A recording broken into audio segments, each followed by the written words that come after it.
Tak jsme se toho dožili, dámy a pánové, český internet jde oficiálně úplně do háje a to jenom kvůli jednomu člověku, Taráskovi, Povorozníkovi, hele, ten člověk si s těma předžalobkama nedal pokoj a teďko přímo ještě zažaloval mýho oblíbeného tvůrce tady, TJ12 a normálně nejenom, že jako ho zažaloval a jako ať smaže ty videa, ne, on musí zaplatit 1 000 000 korun. A jsem povinen zaplatit žalobci částku 1 000 000 korun. To si prostě dělá tady srandu ten člověk, reálně to úplně ničí totálně tady tu přátelskou, nebo přátelskou, už to nikdy nebude tak přátelské, jako dřív se natáčeli Minecraft, let's playe, videjka, všichni tady měli se rádi. Já si strašně pamatuju rok 2013, 14, 12, jak to bylo úplně tady friendly, jak jo, někteří se tady youtubeři neměli rádi, ale všichni nějak spolu vycházeli, když šli na CraftCony, turné LP, blablabla, tyhle ty věci, tak všichni byli v pohodě, ale teďkom tady ten, jak by řekl steak trampolína, ty pan, tak tady dělá úplné blbosti. Zažalovat někoho, že řekne svůj názor, si děláš srandu. Dobře, on tady jako říká v tom videu od Steje, že ztratil nějaké spolupráce kvůli tomu, co nějaký ty reakční kanály o něm říkají, ale to si zavinil sám, to myslím i tady v tom videu říká, když tak jeho video dám do popisku, ale to si fakt zavinil sám. Reálně to je jako kdybych autem naboural do sloupu a někdo mě natočil a já budu nadávat na toho, co to natočil, ne na to, že já jsem ten blbec, co ten vůbec čin udělal. Jako co si ten člověk reálně myslí. Já tady nechci víc prostý, protože chci, aby to video mělo nějaké dosahy, díky jenom za lajky, díky za slednutí, když tak odběrastě neznáte, Torchan tady novej tady hráč, hele, který možná bude mít pár stovek zhlédnutí, prosím. Reálně já jako malej, já jsem neměl ani sen, že bych byl youtuber a vydělával, já jsem se jenom chtěl se všema těma lidma poznat, i starým, já byl fan Datarino, já jsem kolem, když mi bylo tak 10, 11, já jsem skákal parkour, nic jsem proti němu neměl, on byl fakt vzor na jednu stranu hodně věcí. A teď to fakt vzor není, on si reálně zaslouží, co se mu teďkom děje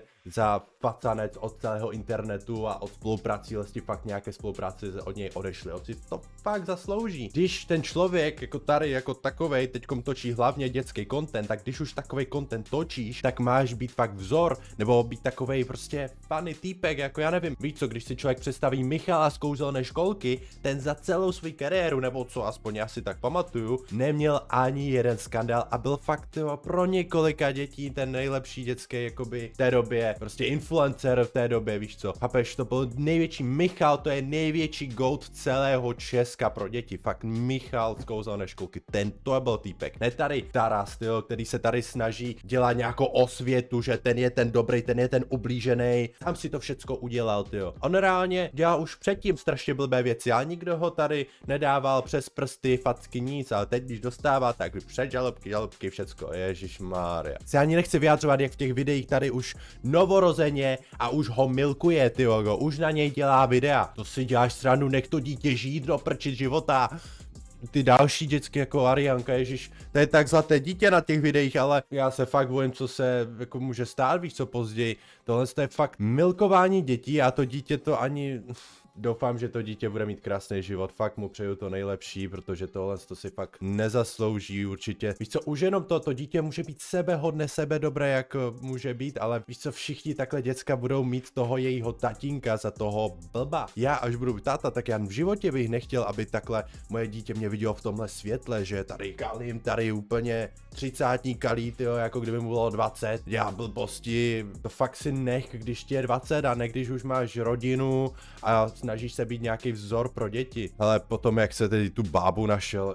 Ale to si to dovolíte mě fotit. Ale nejhorší je, já si tu teď pamatuju, jak jsem viděl poprvé to video, jak s tou bábou, jak tam skákal na těch, asi si někdo pamatuje už jak 5 let dozadu, jak tam skákal na těch garážích a tak. A já si pamatuju, jak jsem měl Taryho za toho hrdinu, co té báby pěkně naložil a ten měl pravdu. Úplně já jsem příklad toho, jak ty dětské mozky se dají úplně jednoduše ovlivnit. Já jsem ho měl fakt za toho týpka, jak tam skákal po těch mostech, jak měl úplně prdel ze sekuriťáku, to nemáš dělat, hlavně ukazovat to dětem, jo, frajeřina, jasně, ale když fakt on už v té době cílil na ty děti, on necílil na dospělé, to nemůže člověk dělat, ale jo, v té době mu to prošlo, protože nikdo mu to nevadilo, nikdo na to neupozorňoval nikomu, to všem to bylo takzvaně u zadku, abych byl slušnej. No ale teďkom se tady ukázal Stay 12, jo, Sibiřan a další reakčáky, Steak ty vogo a další a najednou tyjo, mu se to nelíbí, že na ně někdo upozorňuje. Reálně já jsem přemýšlel, že bych natočil víc videí takhle o Tarim, jak celé ty kauzy,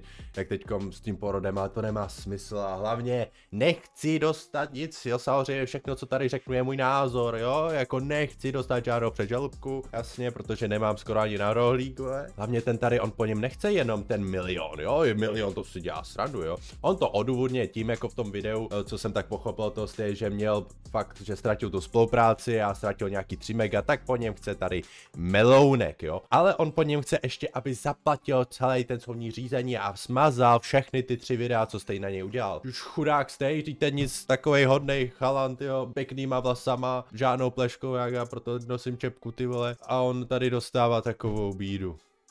To si dělá jako fakt. On reálně, já jsem koukal na ty Stayho videa, on nic špatného neudělal. Kde jsou ty časy, kdy se všichni tady tolerovali a měli nějak v rámci možností rádi. Tady teď úplně fakt narušil takovou tu fakt svobodu, že nemáš strach, jakoby, že pokud neřekneš fakt něco hnusného, že tě někdo takhle napadne. Teď celý internet se může bát, že tamten může hodit žalobu, tamten, teď se bude před žalobkama tady házet všude možně. A to nezačal tady předtím ten reproduktor Jira nebo co, ten taky předtím myslím dělal na pár lidí, nevím na koho, ale jo, myslím na Sibiřana. Pak to nějak utichlo a teď se tady ukázal zase ten povorozník, no tak to je krása, ježiš, ten dává úplně příklad těm dětem. Já jen doufám, že se to všecko nějak uklidní, že hlavně Stay vyhraje všechno, asi to fakt půjde k soudu, nebo pravděpodobně už to půjde, když je to fakt žaloba. Fakt doufám, že vyhraje a ukáže, že tady se nebude nikdo tady před žalobkama a žalobkama takhle ohánět a fakt mu dá tomu Tarimu ten Stay přes prsty. Vlastně někdo fakt další půjde do toho soudu, myslím, že Stay možná i půjde. Fakt doufám, že ten tady dostane takovou tatranku za krk, že už to v životě tady nikdo nebude dávat žaloby a budeme se tady mít hezky. Jasně, když někdo něco fakt totálně přestřelí, tak jasně můžeš se nějak soudit, ale tyho, tohle bylo jenom názorové video, všechny od těch reakčních kanálů to bylo názorové video. Na reálnou věc, co ten tady udělal. Jak jsem říkal na začátku, to je jako kdybych naboural auto a někdo mě natočil a já budu nasranej, že ten týpek to natočil a ne, že jsem já naboural. On to posral. Tak ať je zodpovědný za svoje činy a nekope kolem sebe jak dement, že ten za to může, ten to natočil, já nic, to ti reakčaci, to všecko za to můžou oni, já jsem ty vogo Milius, já jsem Ježíš 2 ty vogo, já jsem nic tady neudělal. Prdlaj, za všechno si můžeš ty a teď se tady oháje papírama a soudama, to tě dělá jenom větší troskou. To je asi ode mě všechno, tady Torchan, jestli se vám líbilo, like, odběry, hlavně fakt komentáře, já fakt to začínám, tak uvidíme, jestli se to někam tady dotáhne, nebo jestli se na to nevybodnu za týden. Čau.